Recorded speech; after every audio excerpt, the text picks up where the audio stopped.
fellow YouTubers, and welcome to the newest edition of Chillin with the Pool. I'm your host with the most, Pirate Master Deadpool Supreme, alongside my enigmatic co-host, Mr. Adam Warlock. Say hi, Adam.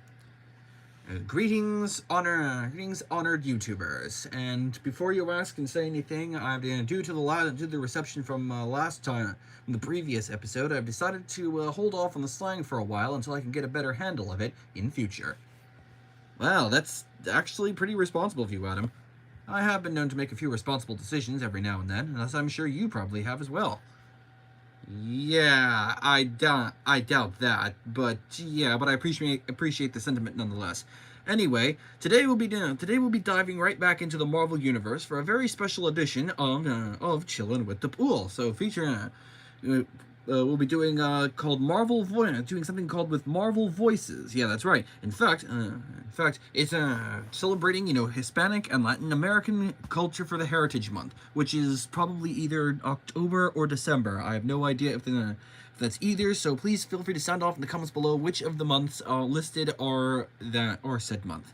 And anyway, with all that said, allow me to introduce you to one of the most popular characters, or one of the most underrated characters among many in the Marvel Universe. Ta-da! Yeah, that's right. For those it's White Tiger herself, otherwise known as Ava Ayala. Now, many of you, like myself included, have probably recognized her from her time on the Ultimate Spider-Man TV cartoon, which was one of her most prominent portrayals. But she actually got her start in the Marvel Comics first, predictably. Anyway, she was portrayed as being the sister of Hector Ayala, and when their father was Nestor. But their family lineage always kind of confused me. So in my headcanon, Hector is her father and Nestor is her grandfather, and Ava has two sisters, Angela being the oldest and Awilda being the youngest. I kind of had to. I adapted the characters' names into a different for my different canon, so that way it'd be easier to keep track of their lineages and stuff, the lineages and stuff for the mantle and everything first. But anyway, in terms of kind of personality, Ava starts out as kind of like this grumpy, stuffy, kind of standoffish.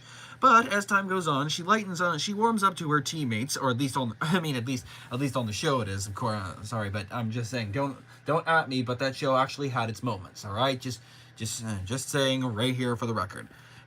But anyway, in terms of 616 continuity, she's very proud of her Puerto Rican heritage and stuff. And she worked at I think she did some time at Avengers Academy and everything too. With Umberto, a.k.a. Reptile, Victor Alvarez, a.k.a. Power Kid. So that's definitely something. Oh, and she also did something with her niece, Angela. Which, and speaking of which, Angela, and when I took a look at one of the panels featuring these two, Angela and Ava pretty much looked the same not the same. Sorry, not the same. I mean, it looked like they were about the same age, considering she was her aunt. So I kind of. Oh, Angela says hi. Okay. Anyway. They both look the same age, so I figured that for my headcanon, so this was kind of the inspiration of why I made Angela Ava's older sister, in a way. Because there is no way that Ava could be her aunt while they both look like they're about the same age, in their 20s and or 30s. So, 20s or 30s. So, yeah, that's kind of the reason why I changed it. But anyway, after a bit of fighting, I figure these two end up splitting the Tiger Amulet, or at the very least, kind of relinquished its power, whatever, and decided to go their separate ways. So that's pretty much what's up to date here. So without further ado, let's get started into the issue at hand now, shall we? The story was, as you can tell, this is a Q&A from Mike Hawthorne. From Mike Hawthorne. As you can see here, he really took he's actually of Puerto Rican descent, and of course he takes great inspiration from George Perez, who is the creator of Hector Ayala, aka the very first White Tiger. He drew inspired by him, and considering that he was of Puerto Rican descent himself, he felt a kindred to them, like most people who were drawn to him, because he was a great character. They loved what he represented, and it was a cultural phenomenon and everything. And it's a shame that he hasn't been brought up in your photo of your picture. Thank you. But anyway.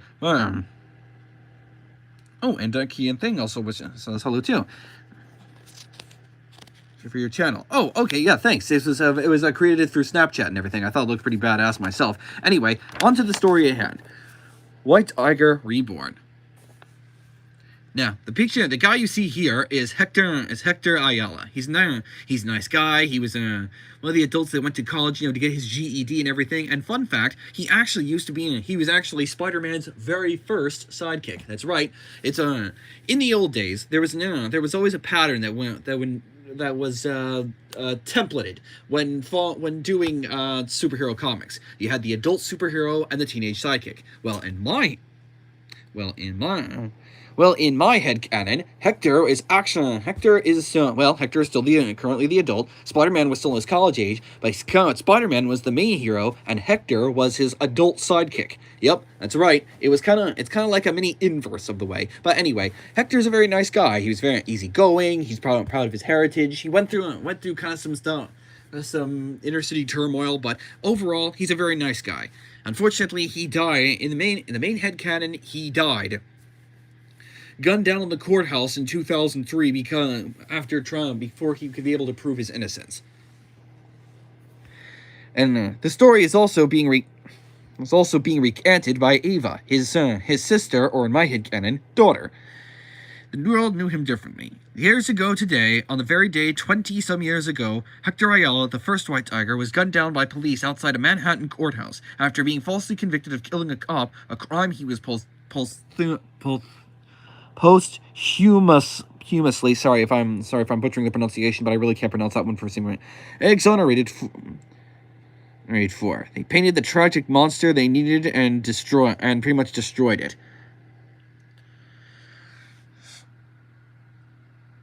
So as you can see, I've been reaching for a tiger god I haven't felt in months. As I stumble towards my own inevitable destruction, even my own memories are getting eclipsed.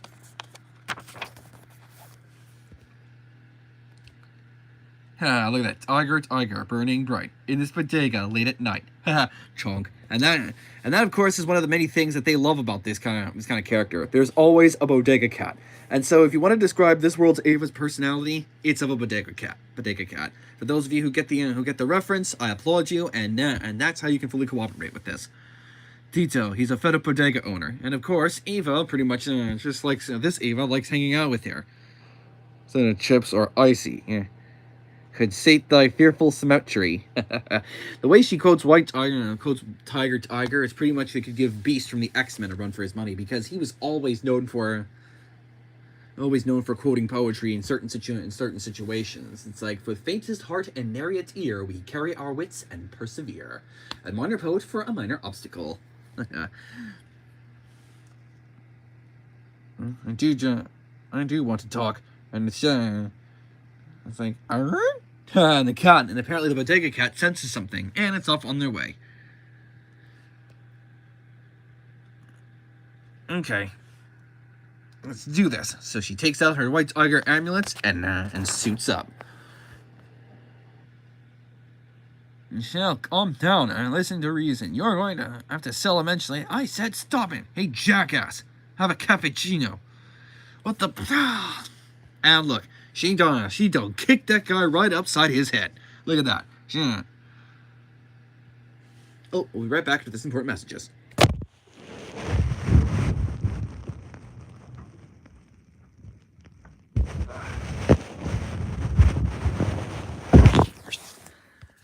And we're back.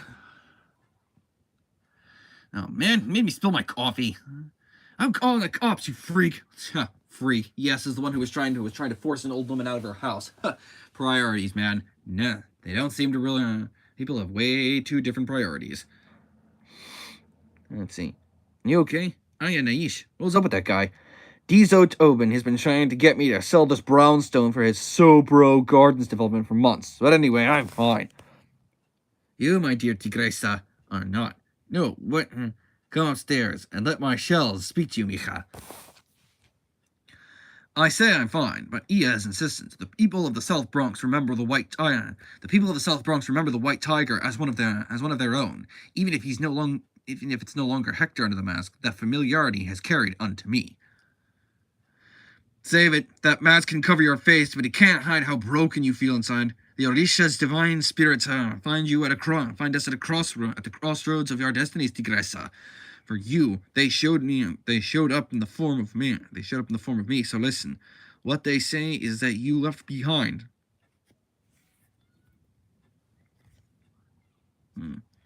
Left behind, you must never return for. Because our connection is sometimes at best, which means I failed Hector too, because failure is what I do best. I failed the last white tiger. I failed the tiger god, Tigresa. Por favor, you can't hear me when you won't shut up. This is why I always think that she paired well with Spider-Man. They both, whether they realize it or not, they both talk too much.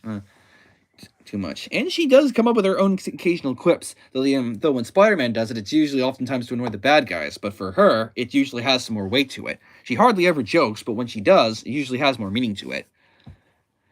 The shells speak of the legacy of family tragedy, one carried in blood, generation to generation. But there is immense power in these shells, even through the pain. The shells you carry within you have the ability to turn tears into laughter, to transform tragedy into... No, tragedy is all there is with the white tiger. That's why I'm like, hey, Isha, what's happening?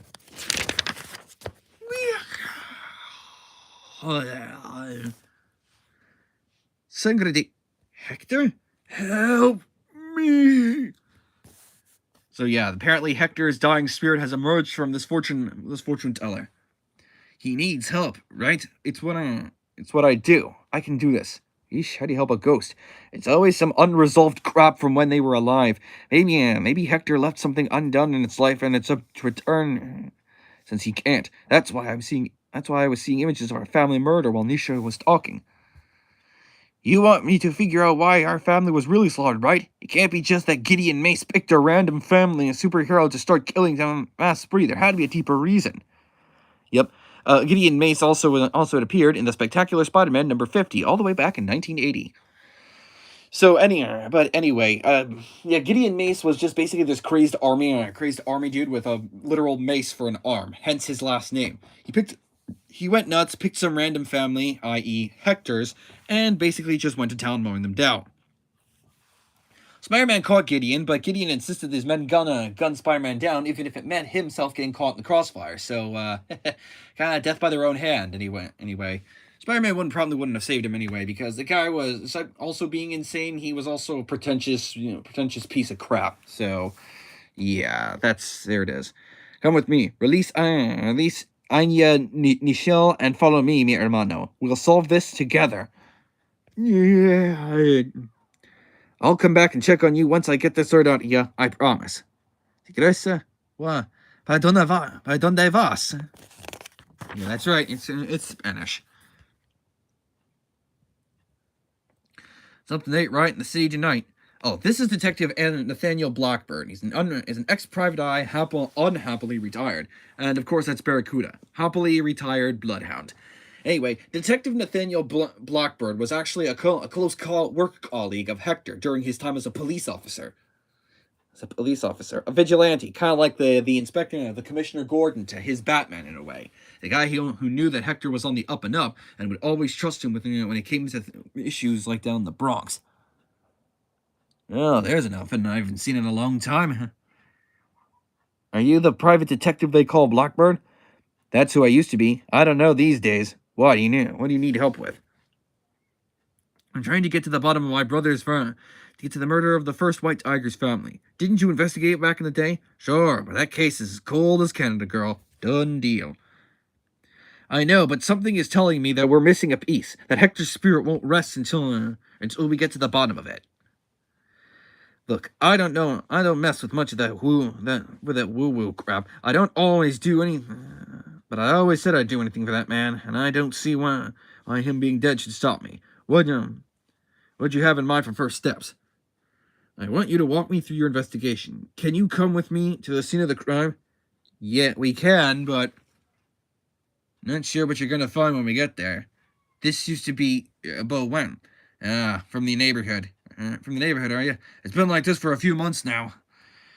You even Even if there had been anything to glean from a decades-old murder scene, it's all gone now. It was never about finding old evidence. It was never about finding old evidence. This is mystical detective work. I'll let you in the front door in 2. By doing what I do best. That's a man. Digging claws and everything away through here. Nothing over here.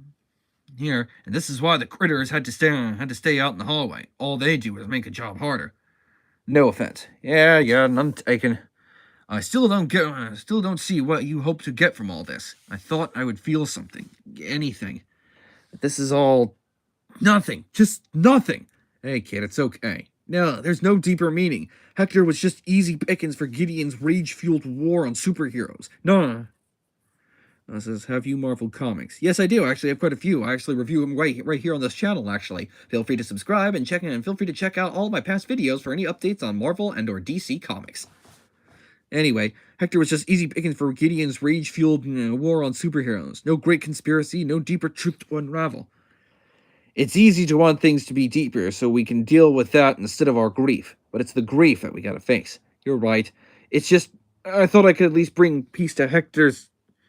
What in the holy... Oh no.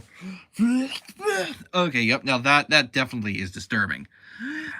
Correct, White Tiger. There is no deeper meaning to the deaths of your predecessor's family, but your desperation to find one has helped me immensely. Watching you fall apart and here in the epicenter of your tragedy. Oh, he says hi. Yeah, says, watching you fall at the epicenter of your predecessor's tragedy was a tipping point, you see. So thank you for reducing this pathetic wraith to the heart. Of its despair, so that I can engorge myself on his sorrow and become incarnate. This is none other than. And now I have even more grief to feed upon. A feast. What is happening? Ever since the Tiger God stopped showing up, I've supercharged my martial arts training. It's hard to ignore. An excellent challenge indeed. I know who you are, demon. His name is Despair, the Fear God. Oh, very good, Tiger, very good. But that won't help you, I'm afraid. And even with all that, I don't know if I can win this. Too easy. Another tragic story, just like your namesake, Hector. Despair must have been depleting my brother's spirit from some time now. Feeding off his sorrows, like he's feeding off my own now. I must remember something beyond the tragedy. This is where we get to see Hector as who he truly was. After Hector's death, my neighbors would always come up to me on the street and tell stories of him that no one else knew. We'd stay up late talking about the Hector that no one else knew. Small stories, but so full of life, of love. Not the tragedies that the world always talks about. Those aren't what our time here really is about. Life is so much more than the big moments. The secret heart of who we are lives in those tiny, everyday moments. And anyway, the thing I remember most about my brother is the thing that most people never saw. His smile. Hector, hermanita, I am so proud of you. You are? Of course. And not just me. Yup, this is Melvin, the Tiger God. Despair's meddling through my realm into chaos, my child. Many moons I traveled unmoored as Hector's spirit deteriorated. But you have freed us, Ava Ayala, and I so return to you now evolved, unstoppable, and still a master of the deepest darkness. We have wrestled back and forth, you and I. I come not to offer balance. That would be a lie. But harmony. Not a deal, but a covenant. But I must know that you understand what that means. I do understand. The power of a Tiger God is not a curse. The curse is this broken world that can't bear to see such power in the hands of a man like Hector, a woman like me, like Angela. I let that brokenness into me, accepted it as part of myself. That's what I will be leaving behind and never returning for. Indeed, and together we can forge a better world, together as one. There is no turning back. Will you join me, Ava Ayala, daughter of the tiger? The amulets of power. They're a part of me now. This power is surging through me. It's like nothing I've ever felt. Before, I was just a conduit. It was borrowed strength. Now, it's mine. Oh, no, no. Oh yeah, now look at that. He pretty much just slices. She pretty much just sliced Despair's physical form like right down through his chest. Now be gone. I take it the cat came back. More than that, detective. The Tiger God is a part of me now. We are one. A brand new era of White Tiger truly begins.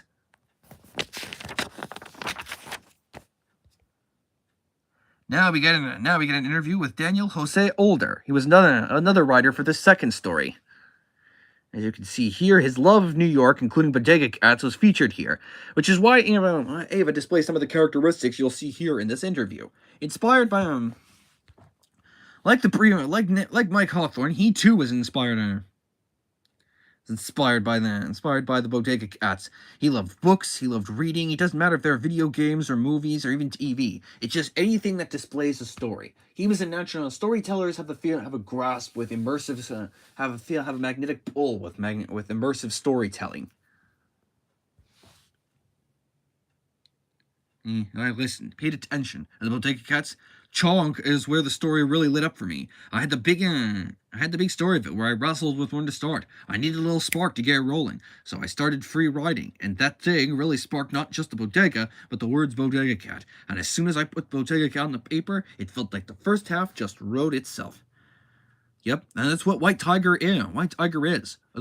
She's the most bodega cat in the entire Marvel universe, and that's what I wanted to hint. Of course, White Tiger would be hanging out with a bodega cat.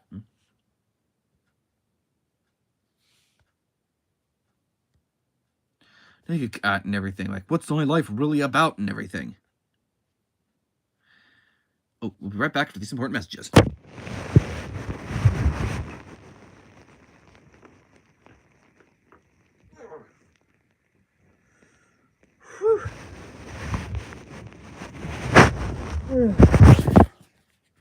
And we're back. Sorry about that, folks. Just needed to stretch my back a little bit. But anyway, that's what White Tiger is. For those of you who are just tuning in, this is just basically White Tiger in a nutshell. She's a bodega cat. What's more relatable than that? And I know I keep pairing her up with Spider-Man, but in his early days, this was what Spider-Man was about. He was just the guy who would just pop into he'd pop into a bodega from time to time, see how everyone's doing, pick up a few groceries, and then head on back while in the midst of his busy schedule. But he always made time. Well, just like Hector, he always made time for the little guy. Made him so relatable to the working class, the common man. And even to this day, he never loses track of his roots.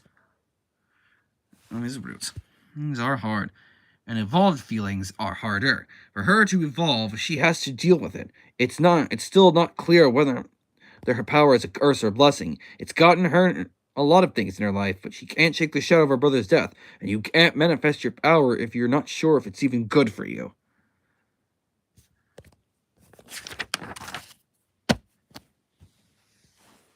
So yeah, here's where the rest of the interview continues and everything.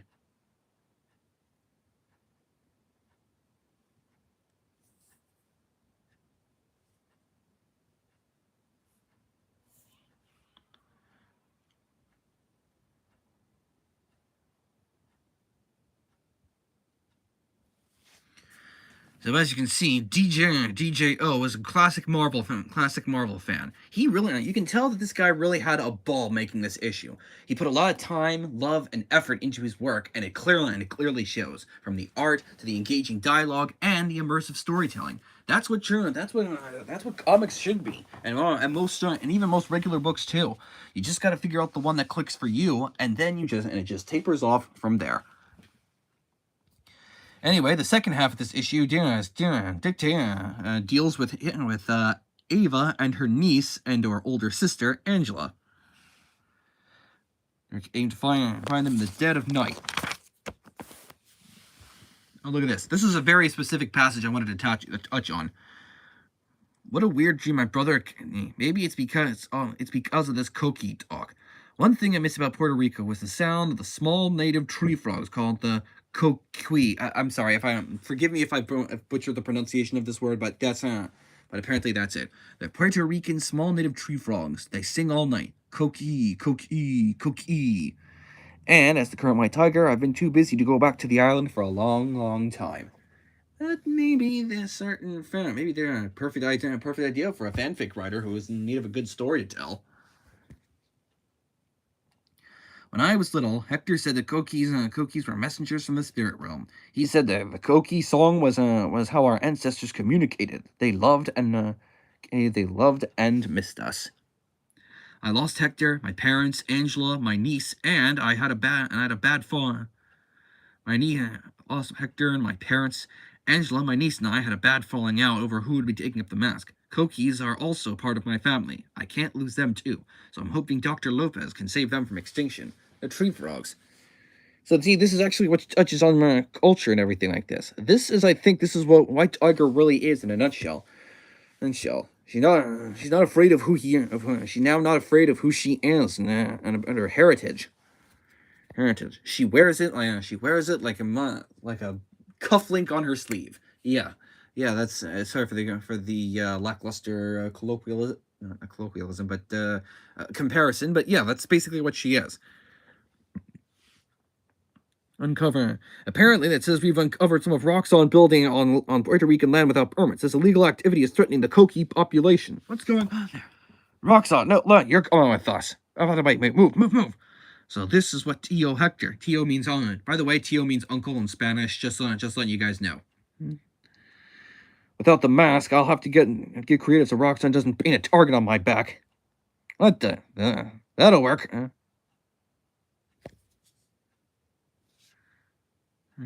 To think I retired from this. Voice, he can't me. He got bit off a lot more than I can chew. Back off! This white tiger's got claws, huh? Yeah, not today, old friend. Wrong move, huh? Yeah, got it. The easy way or the hard way? He's ours. Fine, hard way it is. Moments later, thank you both for keeping the coqui safe from Roxxon. Protecting the coqui means protecting Puerto Rico and our culture, not to mention our legacy. Did you see that? White tiger and a coqui fighting? Incredible. Where can I get a cappuccino? This way. I'm sorry. It's been so long since we talked. Me too. I hope we can forgive all that's happened between us and move forward. New powers, huh? Yeah, it feels right. All of this. It's what Hector would have wanted. It's what Hector wanted. What I want too. I understand the power of the white tiger better now. I had a dream about Hector. Haha, Jinx, they both throw each other a soda. I'm so glad Hector brought us back together. I guess this is Hector's way of letting us know he wanted us to work it out. We're family. We are, and family can be complicated sometimes. Complicated, but we still love each other. Yep. And that's basically the whole story. And that, ladies and gentlemen, that's White Tiger. The whole story in a nutshell. Yep, that's right. And it's funny because her story teaches a very valuable life lesson. Nothing is more important than your family. You do what you can to protect the ones you love most, no matter the risk. That's right, Deadpool. And it just goes to show that a little compassion goes a long way. That either both sisters or nieces or whatever, either they both will win, or they both will go down trying. Oh, and by the way, the name of this issue is White Tiger Reborn. It's part of issue number 1. It's part of Marvel Voices collection, celebrating Hispanic and Latin American Heritage Month. So yeah, I hope that answered your question. But yeah, this was a very interesting read, and I highly recommend it. If you're a White Tiger fan, modest White Tiger fan like I am, you'll feel free to go pick up this copy on either Amazon or at your local comic book store.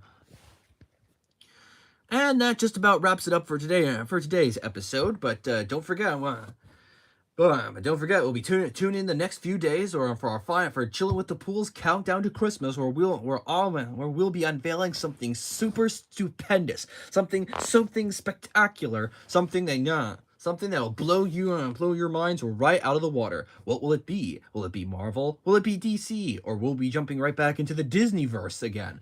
Well, only time will tell. Until next time, true believers, I'm Pirate Master Deadpool Supreme. And I'm Adam Warlock, so be sure to keep it real and feel free to hit that like button and share this on your favorite social media platforms. Hey, I was the one doing the infamous the shameless self-promoting here. Sorry, guess you were too slow, old boy. No. Well, anyway, until next time, true believers, Excelsior.